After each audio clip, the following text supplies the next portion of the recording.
Harkon wasn't really sure how to lead this training. There had been no changes to the kit of the Royal Guard in over 15 generations. The troops standing before her didn't even have straps for this particular device. Logistics had to rush in tailors at tremendous cost, and for the time being, she was going to have to ask her troops to simply tie them to their weapons. Attention!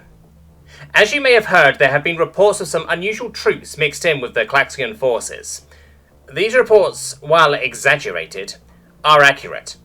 A new species called the Terran have joined the Klaxian League, and under Article 14 of the Galactic Possession Conventions, the Klaxian are permitted to deploy 1 Terran per 2,500 troops.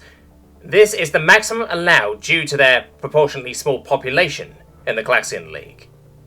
Upon arrival to the designated battlefield, we can expect there to be 4 in total, as our Empire agreed to a 10,000 unit trial of conquest for the solar system. Although we have filed a formal objection to the Terran inclusion after the massacre at SDKG-48, the current trial of conquest cannot be postponed without forfeiting the system. Harkon didn't doubt the bravery of her troops, and the Empire had gone to great lengths to ensure the rumours of what had happened at SDKG-48 hadn't been blown out of proportion. However, Harkon did not like the pale scales of her assembly. She had actually taken a moment prior to starting the presentation to brighten herself, using powders from her ceremonial kit. This was not going to be an easy speech. As you may have heard, these Terrans do not utilize standard ablative armour or energy shields. We have obtained an example of what our analysts are calling heat-treated crystalline iron carbon. There is an additional layer of what appears to be a biofibre. However, the primary component is this steel, as we now know it is called by the Terran forces. Harkon felt a great deal of shame skipping the natural calcium crystal internal frame, but as there was nothing to offer on that subject, she had been instructed to keep that private after her briefing. Soldier! She motioned to the most confident coloured troop she could see in the front rank. Behind me is a torso component of this steel. She pointed at the curiously shaped plate mounted to a block of structural frame. She tried to ignore the implications of it being almost her own height. I want you to fire your pulse rifle into it. Maximum yield.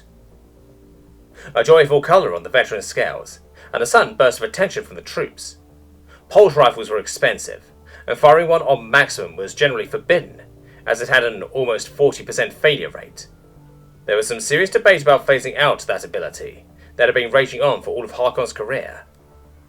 The veteran crouched down and turned the setting past the safety clasp that snapped with an audible ping.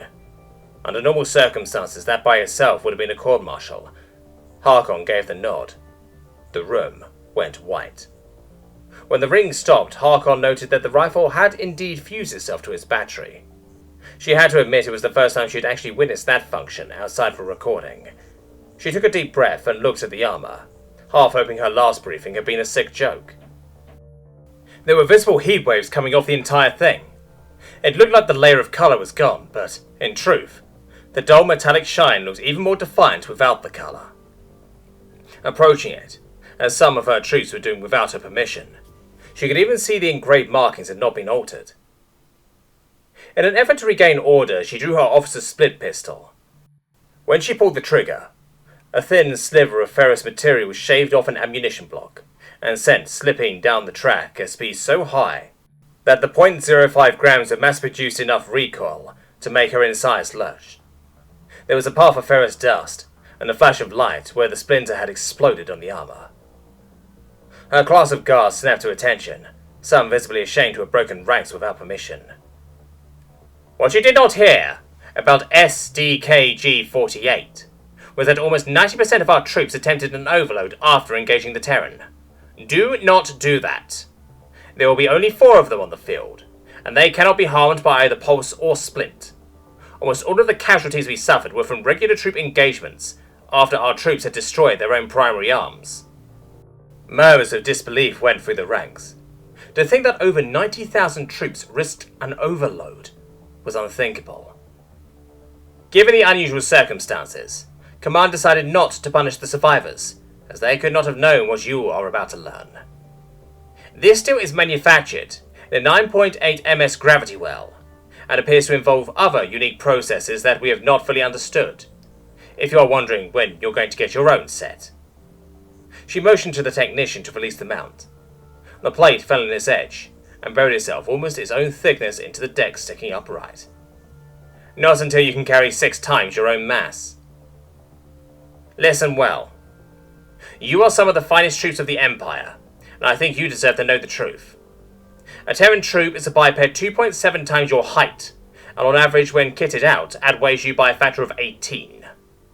If we are to believe that the same 9.8 ms manufacturing condition is also their homeworld standard, then they will be fighting at less than 1/3 their own standard. Reports from SDKG-48 suggests that this will allow them to jump over 25 meters, and they are fast. From what I've been told, they use absurdly powerful explosive kinetic weapons. Thanks to the size of these projectiles, they only carry 180 rounds, but they are very disciplined in how they spend them. After action surveys estimate they scored almost 30% of their shots, and if you are hoping your energy shield will stop their rounds, don't. We found that although it will stop the round, the force is still enough to rip your generator out of its housing, and send the shield into you with enough force to shatter your exoskeleton. We are estimating the Terran unit will kill 208 of you, before they run out of ammunition.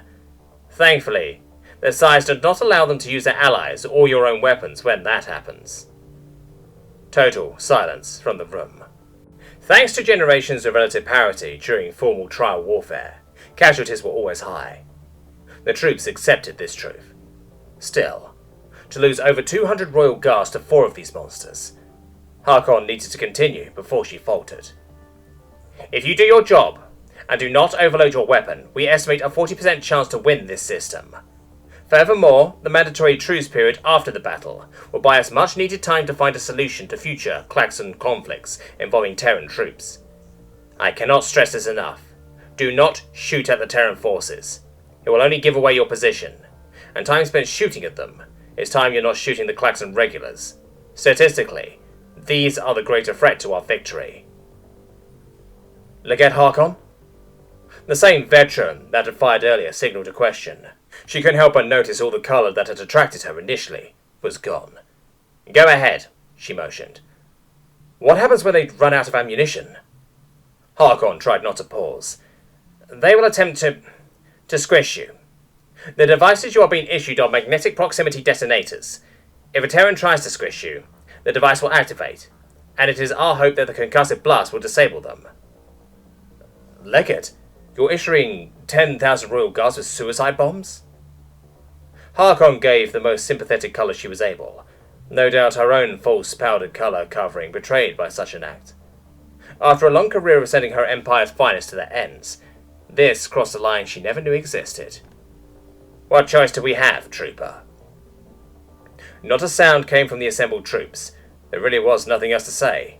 They would do their duty. She knew that, and so did they. The Empire wills it, she shouted. And we obey, thundered back, although more muted than she remembered hearing in the past.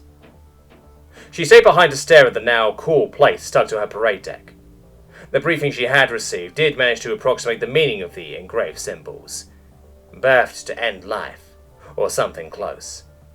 If that wasn't disturbing enough, she was told that it was engraved by the creature that wore it, using only a steel blade and its own strength. Standing alone beside the massive plate, she could see herself in the now reflective surface. All her natural colour drained, the powdered layer looked absurd, a pathetic sight. How many of her comrades would see themselves like this as these monsters flew at them?